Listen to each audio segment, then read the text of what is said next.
Thank you so much, Leon and Sean. The Moderator's report and the Board of Trustees report can now be found on the UUA website and the board site for your review, if you would like to read all of the details. Let me say a few words about the Moderator's report. Obviously, the role of the moderator has shifted quite dramatically in the past few weeks, so the words that you will read would largely be those of our former moderator, Jim Key. But it's been a busy year. We began the church year with a heavy workload and great optimism. Our board retreat in October at Shelter Rock in New York helped many of us open our hearts and minds to the work that lay before us in our anti-racism and anti-oppression work. We took a leap of faith, a huge leap of faith, and committed to raising $5.3 million for Black Lives of Unitarian Universalism.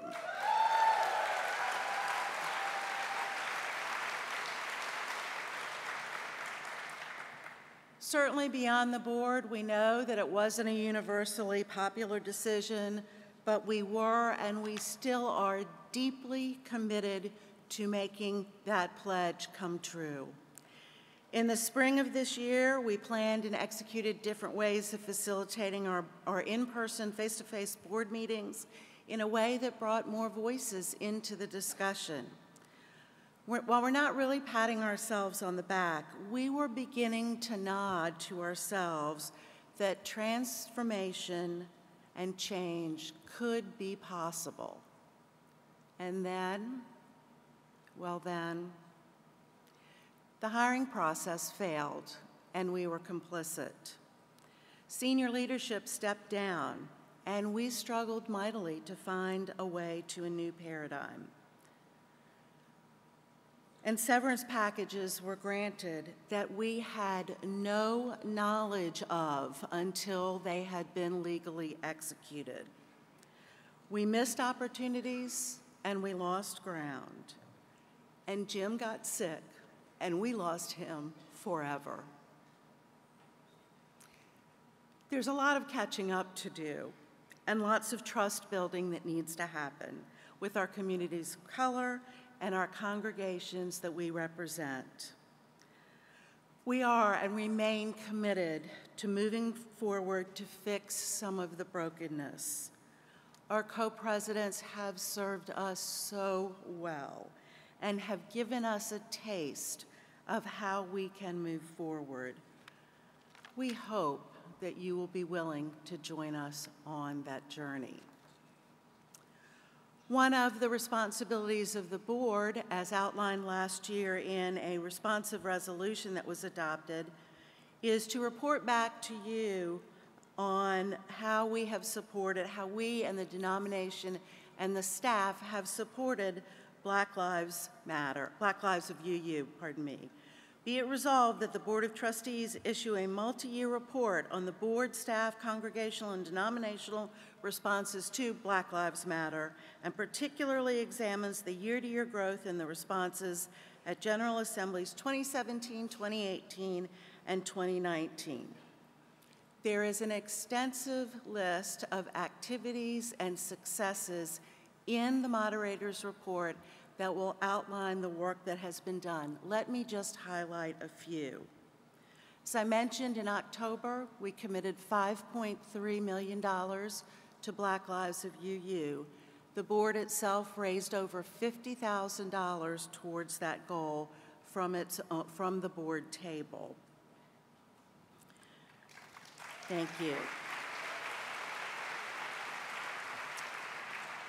In April, as several of our senior leaders stepped down, we began to confront our own white supremacy. And as part of bringing on 3 co-presidents, we also developed the idea of a commission for institutional change and constituency outreach. We have continued to pursue every avenue in that charge to make those dreams of how we might change who we are, we have pursued and continue to pursue every avenue possible. The staff has done terrific work. Every print issue of UU World in fiscal year 2017 has included prominent articles highlighting racial justice work and the experiences of UUs of color. Standing on the Side of Love partnered with Blue and Reverend Sekou and the Holy Ghost to sponsor the Revive Love tours in 5 cities, a very successful tour. Fortification is also the brand of the podcast series initiated by Standing on the Side of Love as a platform where faith-based organizers share the spiritual grounding for their movement work. In our congregations, many congregations have visibly shown their support for the movement of Black lives through community partnerships, education, and social justice actions. Over 160 congregations, for example, have hung Black Lives Matter banners, some of them multiple times.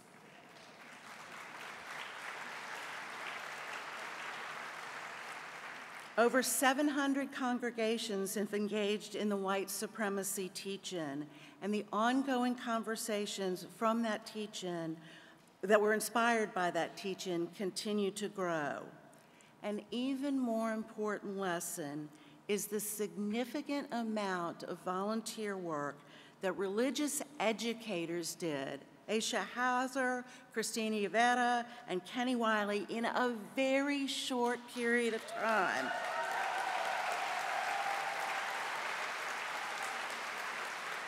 Which resulted in the widespread congregational adoption of the teach-in and those conversations.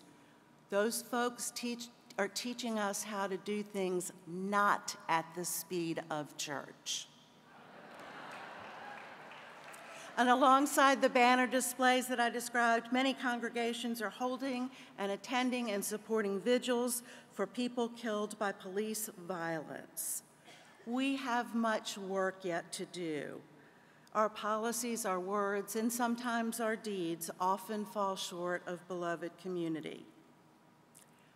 The actions taken since last year represent only a fraction of the road left to travel. As Reverend Bill Singford reminded us in the foreword to the book, The Arc of the Universe is Long, do we not ultimately want our faith to look like the world in which we live?